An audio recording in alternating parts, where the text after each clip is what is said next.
प्रेरणा स्रोत के श्रोतागणों, आज भारतीय इतिहास में अंग्रेज़ों का युग के बारे में बात करेंगे। अभी तक हमने औरंगजेब तक की बातें करी थी। औरंगजेब के जो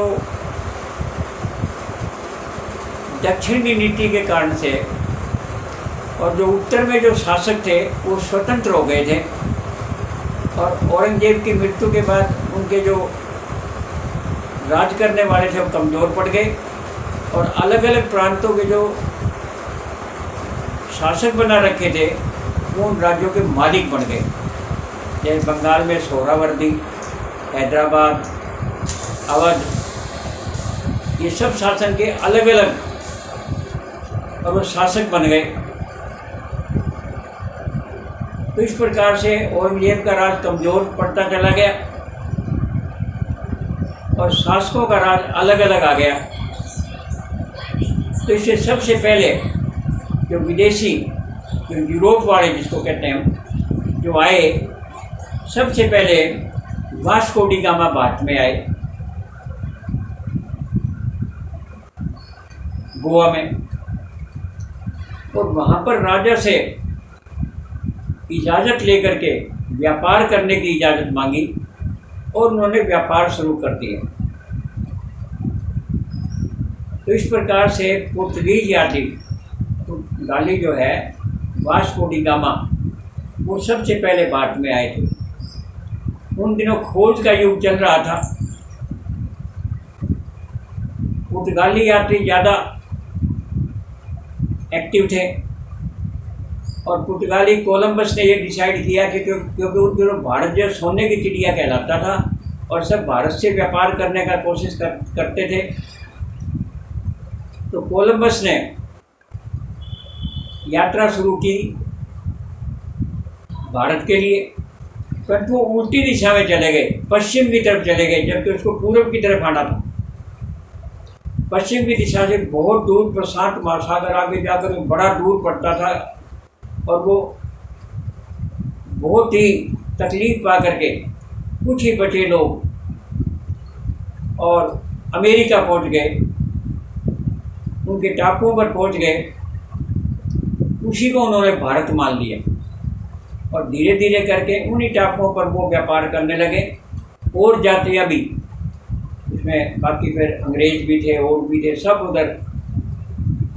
और वास्को डी गामा आशा अंतरिक्ष यानी अफ्रीका का नीचे चक्कर काट करके, क्योंकि उन दिनों स्वेज नहर नहीं थी, और भारत में पहुंचे थे। इस प्रकार से धीरे धीरे फिर भारत में फ्रांसीसी लोग भी आने लगे, मद्रास वगैरह की तरफ, चेन्नई वगैरह की तरफ उन्होंने अड्डे जमाए। डच भी आने लगे, सूरत बंदरगाह, बॉम्बे बंदरगाह, उस पर बॉम्बे, सूरत वगैरह पर आने लगे। फिर ईस्ट इंडिया कंपनी बाद में आई, जिसकी स्थापना 1600 में हुई थी। वो कलकत्ता की तरफ व्यापार करने लगे, और सोहरावर्दी कलकत्ता में गवर्नर था। तो उसने, अंग्रेज़ों ने व्यापार शुरू तो कर दिया, परंतु धीरे धीरे अंग्रेज अपनी शक्ति बढ़ाते गए और अपने खुद रक्षक पालने शुरू कर दिए, और राजा के नियमों का उल्लंघन करना शुरू कर दिया। राजा ने कई बार उनसे कहा भी कि भाई तुम व्यापार करने आए हो, अपना व्यापार करो, अपने व्यापार की तरफ ध्यान करो, आप बाकी चीज़ों में इंटरफियर मत करो, आप अपनी सेना वगैरह ये मत बनाओ। परंतु वो माने नहीं। तो बार बार टोका टोकी से तंग आकर के उन्होंने चालबाजी करी। ईस्ट इंडिया कंपनी वालों ने मीर जाफर, जो कि सोहरावर्दी का सेनापति था और एक अमीर व्यापारी, उनको अपनी तरफ कर लिया और विद्रोह कर दिया। तो मीर जाफर से ये कहा गया कि बेटा युद्ध करना ही नहीं, और तेरे को हम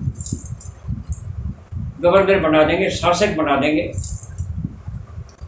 तो मीर जाफर ने धोखा दिया और प्लासी का जो युद्ध था वो हुआ ही नहीं, और बिना युद्ध किए सोहरावर्दी को वहाँ से भागना पड़ा। 1757 की बात है। और मीर जाफर को गवर्नर बना तो दिया, परंतु जो आदमी अपनी पब्लिक को धोखा दे सकता है तो दूसरे को क्या वफादारी करेगा।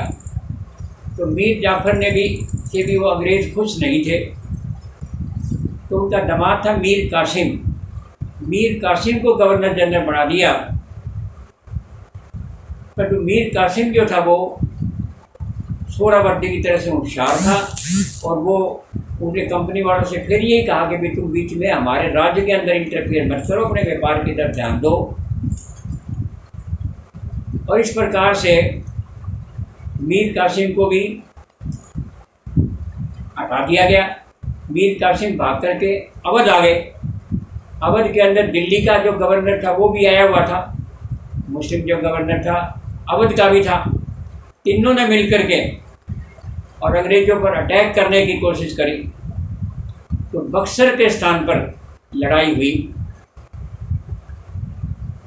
तो बक्सर की लड़ाई के अंदर पहले तो अंग्रेज़ों की हार हुई, तो फिर धीरे धीरे करके अंग्रेज़ जम गए और अंग्रेज़ों की जीत हुई, और तीनों शासकों को उन्होंने हरा दिया। तो बक्सर का युद्ध जो है ये निर्णायक सिद्ध हुआ, और समझो अंग्रेज़ों का राज दिल्ली तक हो गया। परंतु फिर इनमें आपस में संधि हुई, तो उनको बंगाल का, बिहार का राज्य जो था अंग्रेज़ों को सौंप दिया। और इस प्रकार अंग्रेज़ों ने बंगाल, बिहार पर अपना राज करना शुरू कर दिया। और ये तो उनको पता लग ही गया कि मुस्लिम शासक तो बड़े कमज़ोर हैं, तो धीरे धीरे करके वो अवध को भी जीत लिया और दिल्ली तक जीतते हैं, लाड़ कलाई वगैरह। उसके बाद उन्होंने एक नीति अपनाई, स्थायी बंदोबस्त। स्थायी बंदोबस्त का मतलब ये था कि बंगाल, बिहार पर जो राज करना था उन्होंने जमींदारा सिस्टम कर दिया कि भी जो स्थायी बंदोबस्त है आप हमें इस एरिया की ये पैसा कैश दे दो और आप पब्लिक से उगा लो,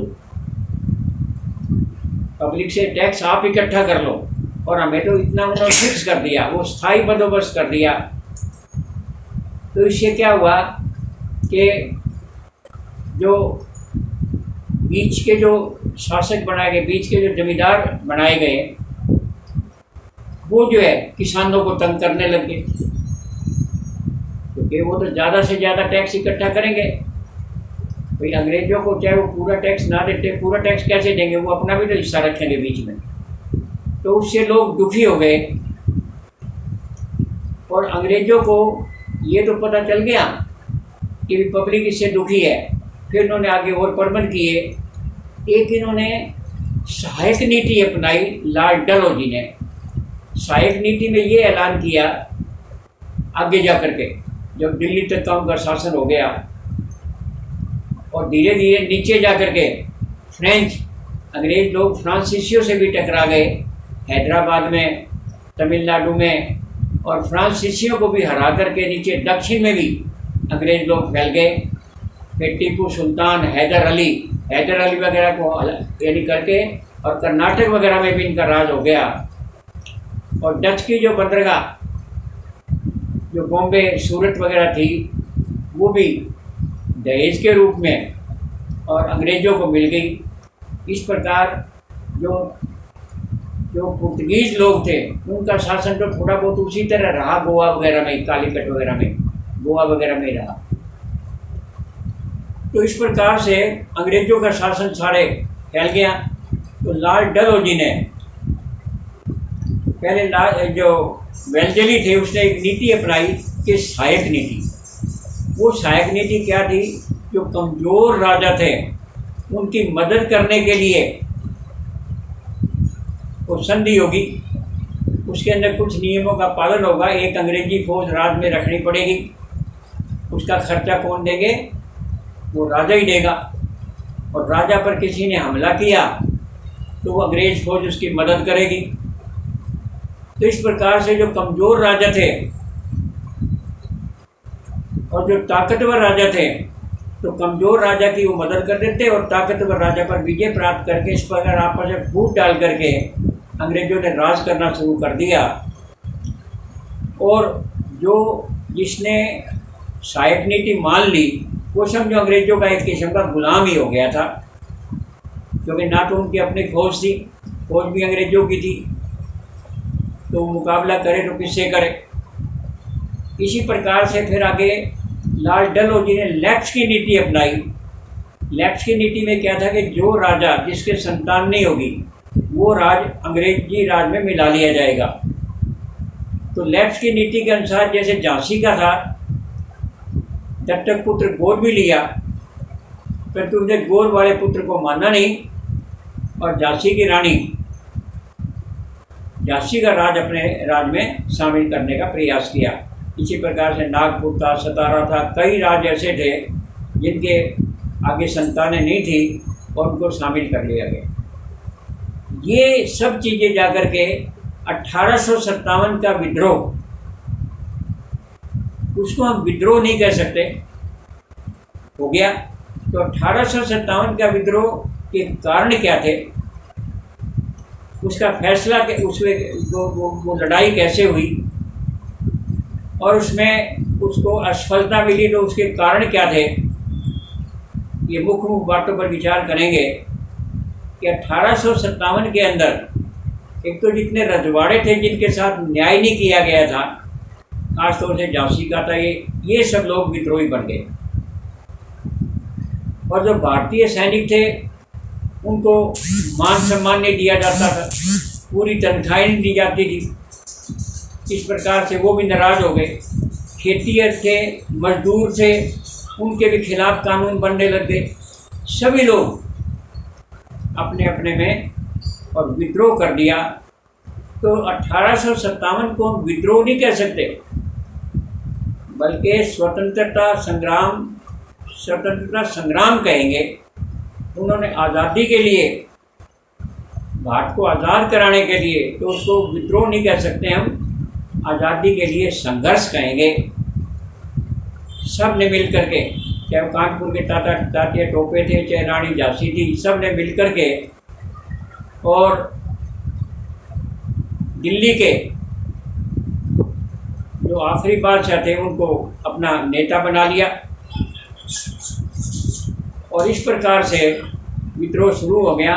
मेरठ के अंदर, सबसे पहले मेरठ के अंदर, और उधर बंगाल में मंगल पांडे ने विद्रोह किया। मेरठ की सेना ने अंग्रेज़ों को मार भगाया और दिल्ली तक वो पहुंच गए।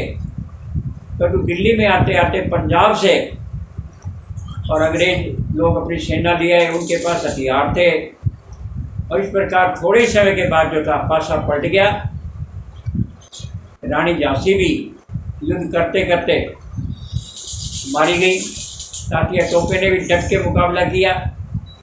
तो इस प्रकार से मुकाबला करते करते भी वो हार गए। तो उनके हारने का कारण क्या था? उनके हारने का कारण ये था कि सभी लोग अपनी अपनी खुदगर्जी के लिए लड़ रहे थे। उनका लड़ने का एक ही उद्देश्य नहीं था, इकट्ठा उद्देश्य नहीं था।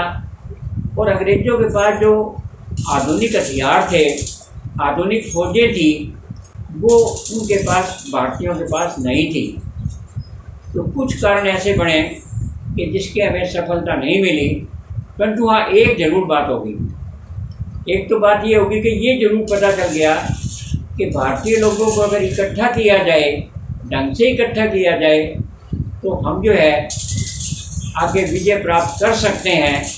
एक स्वतंत्रता संग्राम की नींव जरूर पड़ गई। और जब देखा कि भी ईस्ट इंडिया कंपनी के राज बस में है नहीं, तो इंग्लैंड के राजा, तो ये राज जो था इंग्लैंड के अधीन कर दिया हमारा भारत जो है।